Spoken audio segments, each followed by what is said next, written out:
नवाचार किए जा रहे हैं। एक आज हमारा है स्टार्टअप बिहार, इसकी शुरुआत आज की गई है माननीय मंत्री जी के कर कमलों द्वारा।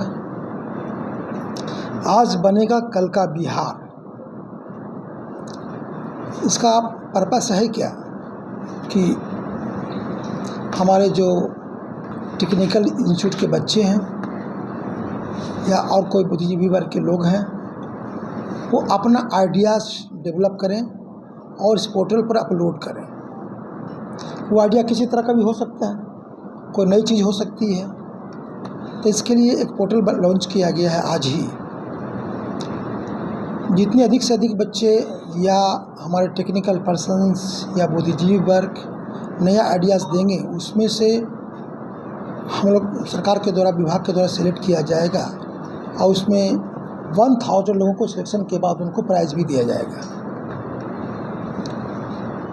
चूँकि इंडस्ट्री के लिए सरकार के द्वारा कई बड़े बड़े काम किए जा रहे हैं, जैसे कि मैं बताऊं कि 500 एकड़ भूमि का अधिग्रहण हम लोग इंडस्ट्रियल डेवलपमेंट के लिए भारतमाला जो प्रोजेक्ट हमारा है बनारस से कोलकाता, उसी के अलाइनमेंट में हम लोगों ने चिन्हित किया है और जल्द ही उसके अधिग्रहण की भी कार्रवाई की जाएगी। इसमें 450 एकड़ जो भूमि है वो है इंडस्ट्रियल डेवलपमेंट के लिए और 50 एकड़ है इंडस्ट्रियल टाउन के लिए।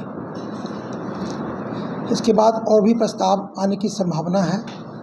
सरकार चाहती है कि एक लैंड बैंक बन जाए अपना पास में, और ताकि जो भी इंडस्ट्रियलिस्ट यहाँ पर इंडस्ट्री लगाना चाहें उन्हें कोई असुविधा नहीं हो। सिंगल विंडो सिस्टम के तहत में उनको अपना इंडस्ट्री लगाने के लिए, अपना इन्वेस्टमेंट के लिए सुलभ रास्ता मिलेगा और सारी सुविधाओं के साथ में। उसी तरह से स्टार्टअप इंडिया का बिहार का जो आज लॉन्चिंग किया गया है, स्टार्टअप बिहार आइडिया फेस्टिवल, इसको बोलते हैं बिहार आइडिया फेस्टिवल। बिहार हमारा पहले से है, ये इवेंट होगा लगभग ऑलमोस्ट 1.5। तो उसी इवेंट का नाम है बिहार आइडिया फेस्टिवल।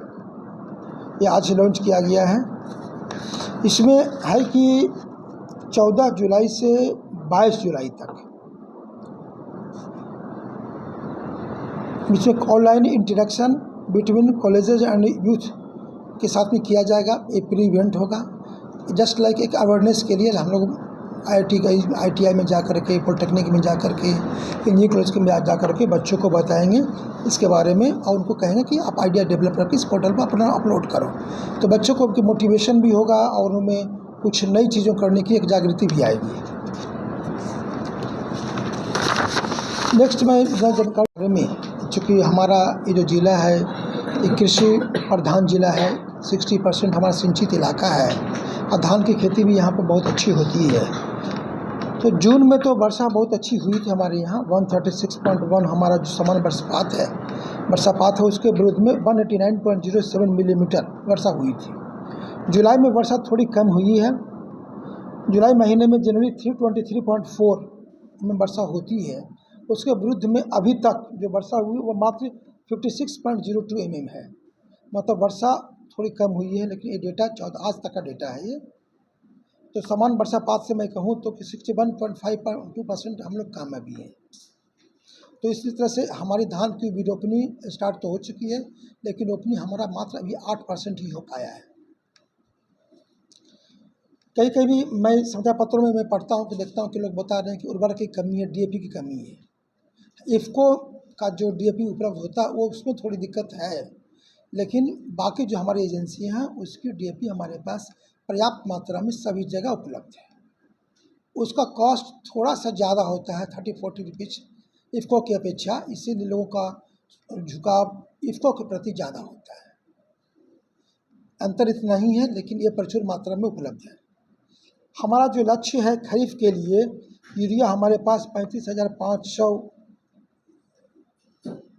टन होना चाहिए, लेकिन जो कि हमारे पास में अभी 10,747 है। उस तरह से DAP का आवश्यकता हमें 9,000 की पड़ती है, वो हमारे पास में अभी 1431 टन है। इसी हिसाब से बाकी भी जो NPK, APS, SSP, MOP ये सभी हमारे पास में पर्याप्त मात्रा में उपलब्ध है। खरीफ बीज वितरण जो करते हैं वो हम लोगों ने 1676 क्विंटल 9,774 किसानों के बीच में वितरित कर दिया है। मुख्यमंत्री तीव्र बीज विस्तार योजना जो है उसका भी हम लोगों ने प्रत्येक राजस्व ग्राम से 2 प्रगतिशील किसानों को 90% अनुदान वाला 273 क्विंटल धान का बीज 35 से 50 कृषकों के बीच में वितरण हम लोगों ने कर दिया है। ये कार्य भी ऐप के माध्यम से होता है ताकि पूरी ट्रांसपेरेंसी रहे। बीच में जो हमारा CMR था उसकी अधिप्राप्ति बंद हो गई थी, उसका CMR प्राप्त करना बंद हो गया था चूँकि गवर्नमेंट ऑफ इंडिया के द्वारा उस पर जाँच की जा रही थी। जाँच हो चुकी है और हमारे पैक्स में पर्याप्त धान उपलब्ध हैं। अब उसका भी हमारा CMR प्राप्त करना स्टार्ट हो गया है। तो इस बार जो टाइम दिया गया है 10 अगस्त तक हमें 100% प्राप्त कर लेनी है, तो उसकी कार्रवाई हम लोग अब कर रहे हैं। इसके अलावा कुछ दिन पहले ये आपने सुना होगा, पेपर के माध्यम से भी आपने देखा होगा कि पहले जो 400 रुपये मिलता था हमारे सामाजिक सुरक्षा कोषांग के माध्यम से गरीबों को, जो दिव्यांग हैं या जो हमारे वृद्धजन लोग हैं, जो 60 जिनका उम्र 60 साल से ऊपर है, सरकार ने उसको 400 रुपये से बढ़ा करके 1100 रुपया कर दिया है। तो इससे हमारे लगभग 3.25 लाख लोग हैं जिससे इस जिला में जिनको इसका फ़ायदा मिल रहा है। और 11 जुलाई को सरकार के द्वारा पहली किस्त जारी भी कर दी गई है और नेक्स्ट मंथ से प्रत्येक महीना के 10 तारीख को उनके अकाउंट में राशि चली जाएगी। 10 प्रत्येक महीना के 10 तारीख को उनके अकाउंट में राशि चली जाएगी। चूँकि डीबीटी के माध्यम से होता है, सभी के अकाउंट में चला जाता है। दिव्यांगजनों को हम लोग जो देते हैं, बैटरी चालित ट्राईसाइकिल देते हैं, कृत्रिम अंग एवं विशेष उपकरण देते हैं, उनका UDID कार्ड बनवा देते हैं। और जो लोग 60% से जिनका भी विकलांगता अधिक होती है उनको ही हम लोग बैटरी चालित ट्राईसाइकिल देते हैं। तो अभी जितने भी लोग हमारे पास हैं लगभग लोगों को हम लोगों ने दे दिया है। कभी कभी जिनको नहीं है वो आते हैं तो हम लोग उनको भी उपलब्ध करा देते हैं। इसलिए हमारी तरफ से इसमें भी कहीं कोई दिक्कत नहीं है। तो लोगों को जो भी इसके लाभुक हैं उनको ये चीज़ें प्राप्त हो जा रही हैं। तो हमारी तरफ से इतना ही था। धन्यवाद। वर्षा चूँकि थोड़ी कम हुई है तो हम लोग एक्सपेक्ट करते थे कि 15 से 20% रोपनी हो जानी चाहिए थी। तो थोड़ा पीछे चल रहे हैं हम लोग। उत्तर कोयल वाला भी जो हमारा कैनाल है वो भी चूँकि वर्क उसमें कुछ काम चल रहा था, 2-3 दिन वो भी डिले हुआ है। लेकिन अब सब जगह पानी पहुंच रहा है हमारा कैनाल के माध्यम से भी। सोन कैनाल में तो कहीं कोई इशू नहीं है, इसलिए अब रोपनी हमारी रफ्तार बढ़ेगी। ये धान की रोपनी का जो एक कोई डेट फिक्स है कि इतना तारीख तक हमको लक्ष्य पूरा कर लेना है? नहीं, जनरली चूँकि अच्छी वर्षा होती है या सिंचाई का साधन होता है तब लोग धान की रोपनी करते हैं। तो प्रायः हम लोग 15 अगस्त तक धान की रोपनी हमारे ज़िले में हो जाती है।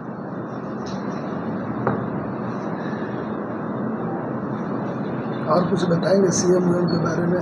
अब आप लोग बंद करेंगे तब हम लोग फिर दूसरी बात एक सवाल